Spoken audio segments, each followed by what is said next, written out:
Hello friends, എല്ലാവർക്കും good morning. അപ്പം മൗനരാഗത്തിന്റെ ഇന്നത്തെ ഒരു സൂപ്പർ ഹിറ്റ് വിശേഷത്തിലേക്ക് എല്ലാവർക്കും സ്വാഗതം. അങ്ങനെ നമ്മുടെ കല്യാണിയും കാർത്തികയും അമലും കൂടി സംസാരിക്കണം. അപ്പൊ കാർത്തിക പറയാണ്, ഇതെന്താണ് കിരൺ വരാത്തത്? കിരണിനെ വിളിച്ചു നോക്കിയില്ലേ?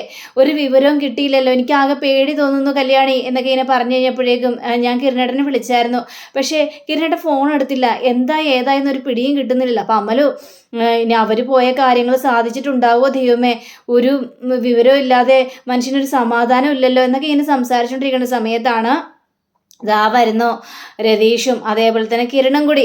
അപ്പൊ കിരൺ ആകെ ഡള്ളായിട്ടാണ് വരുന്നത്, ഭയങ്കര ഒരു സങ്കടമുണ്ട്. അപ്പൊ കല്യാണി ഓടി ചെന്നിട്ട് ചോദിക്കുകയാണ്, എന്ത് പറ്റി കിരണേട്ടാ? കിരണേട്ടൻ്റെ മുഖത്ത് ഭയങ്കര സങ്കടമുള്ള കാണുന്നത്, എന്ത് പറ്റി എന്നൊക്കെ ചോദിച്ചു കഴിഞ്ഞപ്പോഴേക്കും അത് പിന്നെ കല്യാണി വളരെ സങ്കടപ്പെടുത്തുന്ന കാര്യം തന്നെയാണ്, എനിക്ക് അവനെ പിടിക്കാനായിട്ട് പറ്റിയില്ല, അവനെൻ്റെ കൈയരികിൽ വന്നതാണ്, അവനിട്ട് നല്ല ഞാൻ ചതക്കുകയും ചെയ്തു, പക്ഷേ അതിനിടയിൽ അവൻ വെള്ളത്തിലേക്ക് എടുത്ത് ചാടി. ആ വെള്ളത്തിലേക്ക് ഞാനും എടുത്ത് ചാടി കല്യാണി. പക്ഷേ കുറേ നീന്തി കഴിഞ്ഞപ്പോഴേക്കും അവൻ മുങ്ങാങ്കുഴി ഇട്ടു. പിന്നെ എനിക്ക് അവനെ പിടിക്കാനായിട്ട് കഴിഞ്ഞില്ല കല്യാണി, എൻ്റെ കൈ വന്നിട്ട് ജസ്റ്റ് മിസ്സായെന്നൊക്കെ ഇങ്ങനെ കിരൺ ഭയങ്കര ദുഃഖത്തോടെ കൂടി പറയുകയാണ്. ഇത് കേട്ട് കഴിഞ്ഞപ്പോഴേക്കും നമ്മുടെ കാർത്തികയാണെങ്കിൽ അല്ലെങ്കിലും അവനും മുങ്ങാങ്കുഴി ഇടാനായിട്ടേ നല്ല നല്ല വശമാണ്. അവൻ മുങ്ങാങ്കുഴി ഇട്ട് കഴിഞ്ഞാൽ പിന്നെ ദേ 15 മിനിറ്റോളം അവൻ ആ വെള്ളത്തിൽ തന്നെ മുങ്ങിക്കിടക്കും. അതിനുള്ളൊരു കപ്പാസിറ്റി അവന് ശരിക്കും ഉണ്ടെന്ന് നമ്മുടെ കാർത്തിക പറയാ. അപ്പോൾ വേലു ആണെങ്കിൽ, അപ്പോൾ നമ്മുടെ അമലു വേലുവിനെ നോക്കണം, വേലുവിന് മുങ്ങാങ്കുഴിയൊക്കെ ഇടാൻ അറിയാലോ.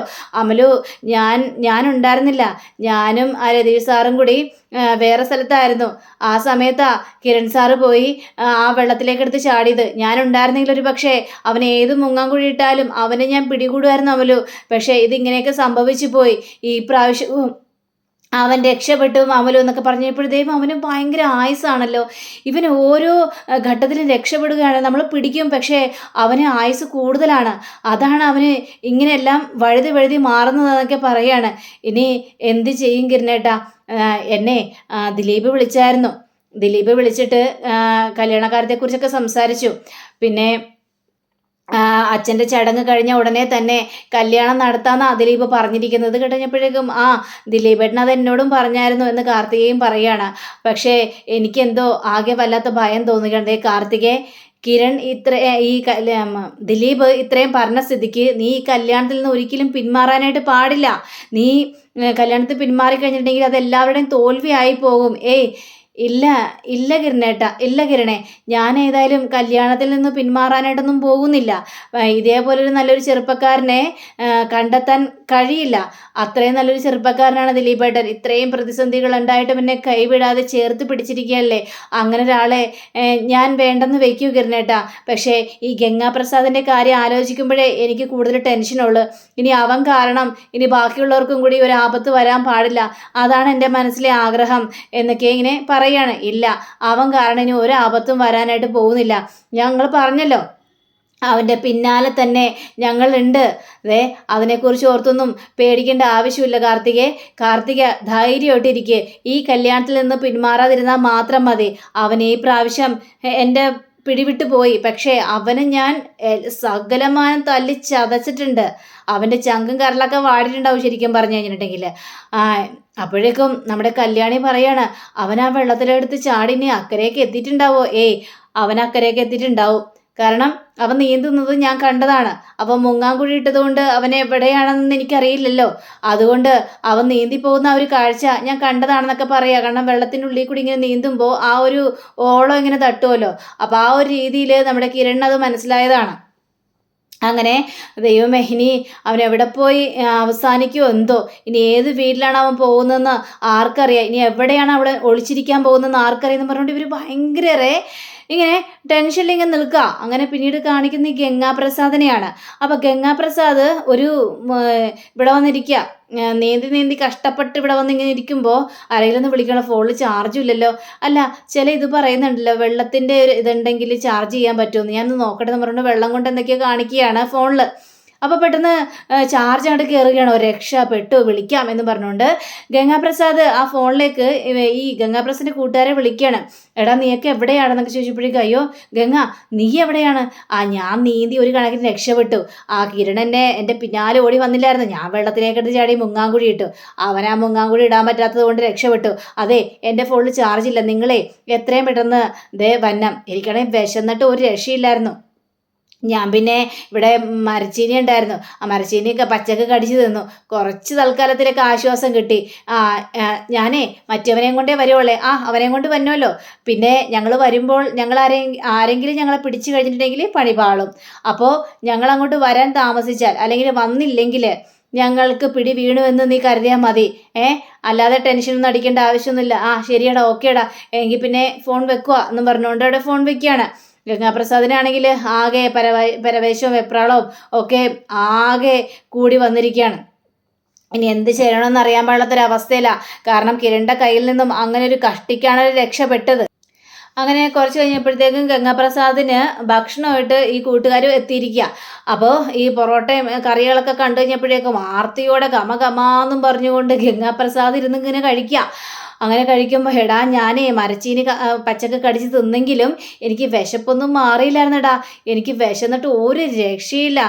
നീ തിന്നടാ, കുഴപ്പമൊന്നുമില്ല. പിന്നെ അപ്പുറത്തെ പറമ്പിൽ കരിക്കും ഉണ്ടാവും. ആ കരിക്ക് ദേ ഇട്ടിട്ട് അതും കുടിക്കണം. എടാ നീ ആദ്യം തിന്ന്, നീ ഇങ്ങനെ ആക്രാന്തം പിടിക്കല്ലേ. അപ്പോഴും വേറൊരു കൂട്ടരാണ്, അയ്യോടാ വെള്ളം മേടിച്ചില്ലല്ലേ. അതൊന്നും കുഴപ്പമില്ല, പുഴയിൽ മുഴുവൻ വെള്ളമില്ലേ. ആ വെള്ളം ഇങ്ങനെ മോന്തി മോന്തി കുടിച്ചാൽ മതിയല്ലോ. അതെ ഞങ്ങൾ രണ്ടുപേരുമേ വെള്ളം കുടിച്ചാണ് വിശപ്പടക്കിയത്. അപ്പോൾ വെള്ളമൊക്കെ മതി. ഏതായാലും ഈ ഭക്ഷണം മതി 2 ദിവസം പിടിച്ചു നിൽക്കാനായിട്ട്. എടാ എന്തായി, ദിലീപിൻ്റെ വീട്ടുകാർ കല്യാണത്തിൽ നിന്ന് പിന്മാറിയോ? അങ്ങനെ പിന്മാറുന്ന കൂട്ടത്തിലല്ല അവൻ. കാരണം അവൻ ഭയങ്കര ധൈര്യശാലിയാണ്. ഇത്രയൊക്കെ പ്രശ്നങ്ങൾ ഉണ്ടായിട്ടും കാർത്തികയെ വിടാതെ പിന്തുടർന്നുകൊണ്ടിരിക്കുകയാണ് ഈ ദിലീപ്. അപ്പോൾ അവൻ അത്ര പെട്ടെന്നൊന്നും കല്യാണത്തിൽ നിന്ന് പിന്മാറുമെന്ന് എനിക്ക് തോന്നുന്നില്ല. അവന് അത്രയ്ക്കും ഇതാണ്. കാരണം ഇത്രയും പ്രശ്നങ്ങളൊക്കെ ഉണ്ടായല്ലോ. അവന് കുറേ മെസ്സേജുകൾ അയച്ചു ഞാൻ, അജ്ഞാത മെസ്സേജ് എന്ന് പറഞ്ഞ് അയച്ചു. എന്നിട്ട് അവൻ കുലുങ്ങിയിട്ടില്ല, അവന് ഒരു കുലുക്കവും ഇല്ല. അപ്പോൾ ഇവൻ്റെ ഇപ്പോൾ ഇനി അച്ഛൻ്റെ ചടങ്ങുകളെല്ലാം കഴിഞ്ഞിട്ട് ഈ കല്യാണം നടത്താനാണ് അവന് ഉദ്ദേശമെങ്കിൽ നമുക്ക് കല്യാണ പന്തലിലേക്ക് ചെല്ലേണ്ടി വരും. എന്നിട്ട് അവിടെ മറഞ്ഞിരിക്കണം. അവളെ ഞാൻ ജീവിക്കാനായിട്ട് അനുവദിക്കില്ല, കല്യാണം മുടക്കും. ഇത് കേട്ടുകഴിഞ്ഞപ്പോഴേക്കും വേറൊരു ഗുണ്ട അവിടെ സംസാരിക്കുക. അപ്പോൾ എടാ നമുക്ക് തമിഴ്നാട്ടിലേക്ക് സ്ഥലം വിട്ടാലോ, മുങ്ങിയാലോ എന്ന് പറഞ്ഞപ്പോഴേക്കും ഗംഗാപ്രസാദിന് കലി പറയണം. നീ എന്താടാ പറഞ്ഞത് എന്ന് പറഞ്ഞുകൊണ്ട് അവൻ്റെ കഴുത്തിന് കയറി കുത്തിപ്പിടിക്കുകയാണ്. നീ അനാവശ്യം പറയുന്നോടാ. എടാ ഞാൻ അപ്പം ഇത്രയൊക്കെ കഷ്ടപ്പെട്ടത് വെറുതെ ആയി പോലെടാ. അവൻ തമിഴ്നാട്ടിലേക്ക് മുങ്ങാൻ വേണ്ടി നടക്കുന്നു. എടാ ഞാൻ ഇത്രയും കഷ്ടപ്പെട്ടതേ വെറുതെ അല്ലെന്ന് പറഞ്ഞുകൊണ്ട് ഇവനിട്ട് അടിക്കാനായിട്ട് ഉയർത്തുകയാണ്. അപ്പോഴേക്കും വേറെ ഗുണ്ടകൾ വന്നിട്ട് പിടിച്ചു മാറ്റുകയാണ്. നീ എങ്ങൊന്ന് സമാധാനപ്പെട്, അവൻ ആ ഒരു ആവേശത്തിൽ പറഞ്ഞു പോയല്ലേ. അങ്ങനെ ആവേശത്തിൽ പറയണ്ട, എൻ്റെ പ്ലാനുകളുണ്ട്. ഞാൻ മരിച്ചാലും അവളെ ഞാൻ ജീവിക്കാനായിട്ട് അനുവദിക്കില്ല, അവളെ ഞാൻ തകർക്കും. അങ്ങനെ കല്യാണം കഴിച്ച് അവൾ സുഖമായിട്ട് ജീവിക്കണ്ട, അതിന് ഞാൻ അനുവദിക്കത്തുമില്ല എന്ന രീതിയിൽ തന്നെ ഗംഗ പറയണം. അയ്യോടാ ഞാൻ ആ ഒരു ഇതിൽ പറഞ്ഞത് വേണ്ട, നീ അങ്ങനെ പറയണ്ട. അവളെ എനിക്ക് കൊല്ലണം. ഞാൻ പറഞ്ഞല്ലോ, എൻ്റെ മരണമല്ല എനിക്ക് പ്രാധാന്യം. എനിക്ക് അവളെ കൊല്ലണം എന്നുള്ളൊരു പ്രാധാന്യം മാത്രമേ എൻ്റെ മനസ്സിലുള്ളൂ. അതുകൊണ്ട് ആ കല്യാണം നടക്കുകയാണെങ്കിൽ കല്യാണ പന്തലിൽ ചെല്ലണം. എന്നിട്ട് കാണുന്നവരെയൊക്കെ എനിക്ക് വെട്ടി തൂക്കണം എന്നൊക്കെ ഇങ്ങനെ പറയാം. പക്ഷേ എടാ ഇവിടെ നിന്ന് എങ്ങനെയെങ്കിലും പോവണ്ടേ? പോണോടാ, നമുക്കിവിടുന്ന് രക്ഷപ്പെടണം, നമ്മുടെ ലക്ഷ്യസ്ഥാനത്തേക്ക് എത്തണം. ഇവിടുന്ന് നമുക്ക് നടന്നു പോകാം. ആ വഴിക്ക് എന്തെങ്കിലും ഒരു ഓട്ടോറിക്ഷയെങ്കിലും വരാതിരിക്കില്ല. ആ ഓട്ടോറിക്ഷ കൈ കാണിച്ച് ആ ഓട്ടോ ഡ്രൈവറെയും അടിച്ച് നിരപ്പാക്കിയിട്ട് നമുക്ക് ആ ഓട്ടോ കൊണ്ട് രക്ഷപ്പെടാം. അല്ലാതെ വേറൊരു വഴിയില്ല. കിരണേ പിന്നോട്ട് പോകുന്ന പ്രശ്നമില്ല. ഇപ്പം തന്നെ അവൻ പോലീസിനെ വിവരം അറിയിച്ചിട്ടുണ്ടാവും. അതുകൊണ്ട് പോലീസുകാരും നമ്മൾ അന്വേഷിച്ച് ഇങ്ങോട്ട് വരാൻ സാധ്യതയുണ്ട്. അപ്പോൾ അതുകൊണ്ട് തന്നെ ഈ സ്ഥലത്ത് നിന്ന് നമുക്ക് എങ്ങനെയെങ്കിലും എസ്കേപ്പ് ആവണം. അതിന് നമ്മൾ നടന്നുപോയി ഒരു ഓട്ടോ വണ്ടിയോ എന്തെങ്കിലും കണ്ടുപിടിച്ചിട്ട് അതിൽ പോകാനേ പറ്റുള്ളൂ എന്നൊക്കെ ഈ ഗംഗാപ്രസാദ് പറയാണ്. എടാ നീ പറഞ്ഞതുപോലെ തന്നെ ചെയ്യാം, ഇനി ഒട്ടും വൈകിച്ചുകൂടാ. എത്രയും പെട്ടെന്ന് കാര്യങ്ങളെല്ലാം സാധ്യമാക്കണം. എത്രയും പെട്ടെന്ന് കാര്യങ്ങളെല്ലാം സാധ്യമാക്കണം എന്ന് പറഞ്ഞുകൊണ്ട് രണ്ടും കൽപ്പിച്ച് നിൽക്കുക. അങ്ങനെ പിന്നീട് കിരണിനെയും കല്യാണം കാണിക്കുകയാണ്. അപ്പോൾ കിരണും കല്യാണിയൊക്കെ നല്ല ഉറക്കത്തിലാണ്. അപ്പോൾ വെളുപ്പിന് 5 മണിയൊക്കെ കഴിഞ്ഞപ്പോഴത്തേക്ക് നമ്മുടെ കല്യാണി എണീക്കുകയാണ്. കല്യാണി എണീറ്റ് കിരണിൻ്റെ ഉറക്കം കണ്ടു കഴിഞ്ഞപ്പോഴേക്കും ആകെ സങ്കടം തോന്നി. പാവം ഇത്രയും കഷ്ടപ്പെട്ട് ഇന്നലെ രാത്രി കഷ്ടപ്പെട്ടൊക്കെ വന്നല്ല, ഉറങ്ങിക്കോട്ടെ, വിളിക്കണ്ട എന്നൊക്കെ വിചാരിച്ച് കല്യാണി നേരെ കുളിച്ച് ഒരുങ്ങി നേരെ താഴത്തേക്ക് ഇറങ്ങി നമ്മുടെ കാർത്തികയെ വിളിക്കുകയാണ്. ആ ചേച്ചി ഒരുങ്ങിയായിരുന്നു എന്ന് ചോദിച്ചപ്പോഴേക്കും ഞാൻ ഒരുങ്ങി കല്യാണി, നീ എന്നെ 5 മണിക്ക് എന്നെ വിളിച്ച് എണീപ്പിച്ചില്ലായിരുന്നോ? ഞാൻ ഒരുങ്ങി, നമുക്ക് ഇപ്പം തന്നെ അമ്പലത്തിലേക്ക് പോകണം. ദേ എന്നിട്ട് അച്ഛനെ കൂട്ടിക്കൊണ്ട് വരണം, ഇനി അച്ഛൻ അവിടെ ഇരിക്കാൻ സമ്മതിക്കരുത് എന്ന് പറയാം. ശരി ചേച്ചി എന്നും പറഞ്ഞുകൊണ്ട് ഇവരങ്ങോട്ട് പോകാനായിട്ട് തുടങ്ങി കഴിഞ്ഞപ്പോഴേക്കുമാണ് ബാലമാമൻ വരുന്നത്. അപ്പോൾ ബാലമാമൻ കണ്ടു കഴിഞ്ഞപ്പോഴേക്കും ബാലമാമ അച്ഛൻ വന്നില്ലേ എന്ന് ചോദിക്കണം. ഇല്ല, അച്ഛൻ വന്നില്ലല്ലോ. ബാലമാമൻ അപ്പം എന്താ ഇവിടെ വന്നിരിക്കുന്നത്?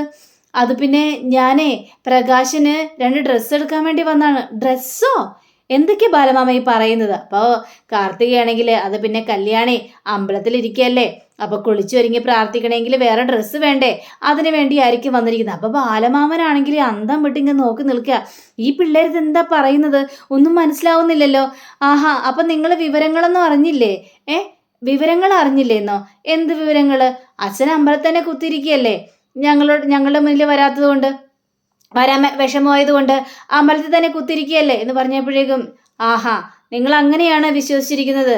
ഇനിയിപ്പോൾ നിങ്ങളോട് പറയാതിരുന്നിട്ടൊന്നും കാര്യമില്ല. സത്യാവസ്ഥ എന്താണെന്ന് നിങ്ങൾ അറിയണം. എന്ത് സത്യാവസ്ഥ? അതെ, കാർത്തിക മോളുടെ കല്യാണം മുടങ്ങിയെന്ന വിവരം പന്തലിൽ വെച്ച് പ്രകാശൻ അറിഞ്ഞു. അത് കേട്ടതും പ്രകാശൻ അവിടെ കുഴഞ്ഞു വീണു. ഇത് കേട്ടതും കല്യാണിയും കാർത്തികയും ആകെ വല്ലാത്തൊരവസ്ഥ നിൽക്കുകയാണ്, കണ്ണൊക്കെ കലങ്ങി നിൽക്കുകയാണ്. എന്താ ബാലമാമ പറഞ്ഞത്? അതേന്നേ, കല്യാണപ്പന്തലിൽ കുഴഞ്ഞു വീണു പ്രകാശൻ.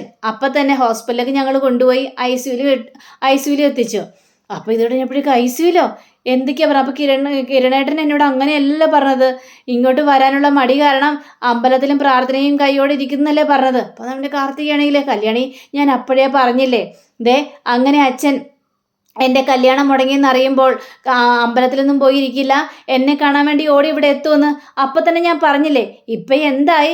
അച്ഛൻ ഇങ്ങനൊരു അവസ്ഥയിൽ ഹോസ്പിറ്റലിൽ കിടക്കുകയാണ് ബാലമാമ. എന്നിട്ട് എൻ്റെ അച്ഛന് എങ്ങനെയുണ്ട് ബാലമാമ എന്ന് ചോദിച്ചപ്പോഴേക്കും പേടിക്കണ്ട മോളെ, ഇപ്പം കുഴപ്പമൊന്നുമില്ല. ദേ അറ്റാക്കൊന്നും വന്നതല്ലെന്നേ അയാള് ഭക്ഷണം കഴിച്ചിട്ട് തന്നെ 2 ദിവസമായില്ലേ. ദേ മോൾക്ക് വേണ്ടി ഓടി നടക്കുമായിരുന്നില്ലേ. ഞാൻ പറഞ്ഞു പ്രകാശ കുറച്ച് വെള്ളമെങ്കിലും കുടിക്കുന്നത്, നാരങ്ങുള്ളം, അതുപോലും വേണ്ടാന്ന് പറഞ്ഞുകൊണ്ട് മോൾക്ക് വേണ്ടി കാവലുമായിട്ട് നിൽക്കുകയായിരുന്നു അവിടെ. അങ്ങനെ ഈ വാർത്തയും കൂടി അറിഞ്ഞു കഴിഞ്ഞപ്പോഴേക്കും ആൾക്ക് സഹിക്കാൻ പറ്റിയില്ല, ആള് കുഴഞ്ഞു വീണു. ഹോസ്പിറ്റലിൽ പോയി എല്ലാ ചെക്കപ്പുകളും നടത്തി, കൊളസ്ട്രോള്, ഷുഗർ, പ്രഷർ, അങ്ങനെ വേണ്ട എല്ലാ ചെക്കപ്പുകളും നടത്തി. ആൾക്കൊരു കുഴപ്പമില്ല. ആ ഒരു ഇത് വാർത്ത കേട്ട് കഴിഞ്ഞപ്പോഴേക്കും പ്രഷർ കൂടിയോ കുറഞ്ഞോ അങ്ങനെ പോയതാണ്, അതുകൊണ്ടാണ് കുഴഞ്ഞു വീണത്, അല്ലാതെ മോള് പേടിക്കേണ്ട കാര്യമൊന്നുമില്ല എന്നും പറയാണ്. എന്നാലും കിരണേട്ടൻ എന്നോട് ഇങ്ങനെ കള്ളം പറയേണ്ട ആവശ്യമൊന്നും ഇല്ലായിരുന്നല്ലോ ബാലമാമ, ഇത് വല്ലാത്തൊരു ചതിയായി പോയല്ലോ. ഒന്നും പറഞ്ഞിട്ടൊന്നും കാര്യമില്ലെന്നേ. മോൾ നിങ്ങളെ ആരെയും സങ്കടപ്പെടുത്തേണ്ടെന്ന് വിചാരിച്ചിട്ടായിരിക്കും ദേ കിരൺ അങ്ങനെ പറഞ്ഞത്. ഇനി ആ കാര്യത്തെക്കുറിച്ച് പേടിക്കണ്ട. ഞാനേ കിരണേട്ടനെ ഉണർത്തിയിട്ട് പോലുമില്ല. ഇന്നലെ ക്ഷീണിച്ച് വന്ന് കിടന്നതല്ലേ. ഞങ്ങളേതായാലും അമ്പലത്തിൽ പോകാൻ വേണ്ടി ഇരിക്കുകയായിരുന്നു, അച്ഛനെ കൂട്ടിക്കൊണ്ടുവരാനായിട്ട്. ഞങ്ങൾ അങ്ങോട്ട് പോയിരുന്നെങ്കിലോ? അച്ഛനെ കാണാതെ ഞങ്ങൾ ഒരുപാട് വേദനിച്ചായിരുന്നില്ലേ? അവിടെ എല്ലാം അന്വേഷിച്ച് നടക്കുമായിരുന്നല്ലോ. ഇപ്പോൾ ബാലമാമ പറഞ്ഞുകൊണ്ടല്ലേ കാര്യങ്ങളെല്ലാം അറിഞ്ഞത്. കറക്റ്റ് സമയത്താണ് ബാലമാമ വന്നത്. ഏതായാലും മോളെ പ്രകാശനെ ഡ്രസ്സ് വേണം. ബാലമാമ ഞാനേ ആദ്യം കിരണേട്ടനെ വിളിച്ചിട്ട് കാര്യങ്ങളെല്ലാം തിരക്കട്ടെ. ഇനിയിപ്പോൾ ബാലമാമൻ പറയുന്നത് സത്യാവസ്ഥയാണോ എന്ന് അറിയില്ലല്ലോ, അവിടെ ചെന്നാലല്ലേ അറിയുള്ളൂ. അയ്യോ മോളെ, ഞാൻ പറഞ്ഞ മുഴുവൻ സത്യം തന്നെയാണ്. മോളെ ഏതായാലും പോയി കിരണനെ വിളിച്ചിട്ട് കാര്യങ്ങളെല്ലാം പറ, എന്നിട്ട് ഞാൻ തന്നെ നിങ്ങളങ്ങോട്ട് കൊണ്ടുപോകാം. എന്താ അതുപോലെ? ഇപ്പം പ്രകാശിന് ഒരു കുഴപ്പവും സംഭവിച്ചിട്ടില്ല, ആള് നല്ല ഉഷാറായിട്ട് തന്നെ ഇരിക്കുന്നുണ്ട്, എല്ലാ സിറ്റുവേഷനും കടന്നുന്നേ. ഇനിയിപ്പോൾ മോളുടെ കല്യാണം നടക്കുന്നെന്ന് വാർത്ത വേണം പ്രകാശിന് അറിയാനായിട്ട്. അന്നേരം എല്ലാം കൊണ്ടും ഓക്കെ ആകും, പ്രകാശിന് എല്ലാ സങ്കടവും മാറും. അത്രയുള്ള കാര്യങ്ങളൊക്കെ. എന്നാലും ബാലമാമ പറയുന്നത് സത്യമാണോ? ഞാൻ പറഞ്ഞ സത്യമൊന്നേ പറഞ്ഞില്ലേ. അപ്പോൾ കാർത്തികയാണെങ്കിൽ കല്യാണി കല്യാണി, ബാലമാമനെ എനിക്ക് അത്ര വിശ്വാസമൊന്നുമില്ല, നമ്മളെ ആശ്വസിപ്പിക്കാൻ വേണ്ടിയാ. എനിക്ക് അച്ഛനെ കാണണം, അച്ഛനെ കണ്ടിട്ട് അച്ഛനോട് എനിക്ക് സംസാരിക്കണം, എന്നാൽ മാത്രമേ എനിക്ക് വിശ്വാസമാവുള്ളൂ. ശരി എങ്കിൽ പ്രകാശിന് 2 ഡ്രസ്സ് കൊടുത്തോ, എനിക്കും ഒന്ന് കുളിക്കണം. ബാലമാമൻ ഒന്ന് അങ്ങോട്ട് ചെല്ല്, ബാലമാമൻ ഫ്രഷ് ആയിക്കോ. മുണ്ടോ ഷർട്ടോ എന്തെങ്കിലും വേണോ? വേണ്ട മോളെ, അതെല്ലാം കാരണത്തുണ്ടല്ലോ, അതുകൊണ്ട് അത് വേണ്ട എന്ന് പറയാം. അങ്ങനെ നമ്മുടെ ബാലമാമൻ അങ്ങോട്ട് കയറി പോവുകയാണ്. കല്യാണിയാണെങ്കിൽ ഞാൻ ഏതായാലും കിരണേട്ടനെ വിളിക്കട്ടെ, വിളിച്ചിട്ട് 2 വർത്തമാനം പറയട്ടെ, ഇനിയിപ്പോൾ അങ്ങനെ കിടന്ന് ഉറങ്ങണ്ട, പാവമല്ലേ ഉറങ്ങിക്കോട്ടെ എന്ന് വിചാരിച്ചപ്പോൾ എന്നെ പറ്റിച്ചല്ലേ എന്ന് പറഞ്ഞുകൊണ്ട് കല്യാണി അങ്ങോട്ട് കയറി പോവുക. അപ്പോൾ കാർത്തികയ്ക്കാണെങ്കിൽ ആകെ സങ്കടവും വരികയാണ്. താൻ കാരണമാണല്ലോ തൻ്റെ അച്ഛന് ഇങ്ങനെയൊക്കെ സംഭവിച്ചത്, താനും തൻ്റെ അമ്മയും വന്നപ്പം മുതൽ നമ്മളെ സ്നേഹിക്കുന്നവരെല്ലാവർക്കും ഈ പ്രശ്നങ്ങളാണല്ലോ എന്ന് കാർത്തിക മനസ്സിലിങ്ങനെ ചിന്തിക്കുകയാണ്. അപ്പോൾ അങ്ങനെയും കാണിച്ചുകൊണ്ടാണ് നമ്മുടെ ഇന്നത്തെ റിവ്യൂടെ അവസാനിച്ചിരിക്കുന്നത്. അടുത്ത റിവ്യൂവിനായി കാത്തിരിക്കുക, സബ്സ്ക്രൈബ് ചെയ്യുക. എല്ലാവർക്കും നല്ലൊരു ദിനം ആശംസിച്ചുകൊണ്ട് തന്നെ നമസ്കാരം. Thank you see again. Bye by.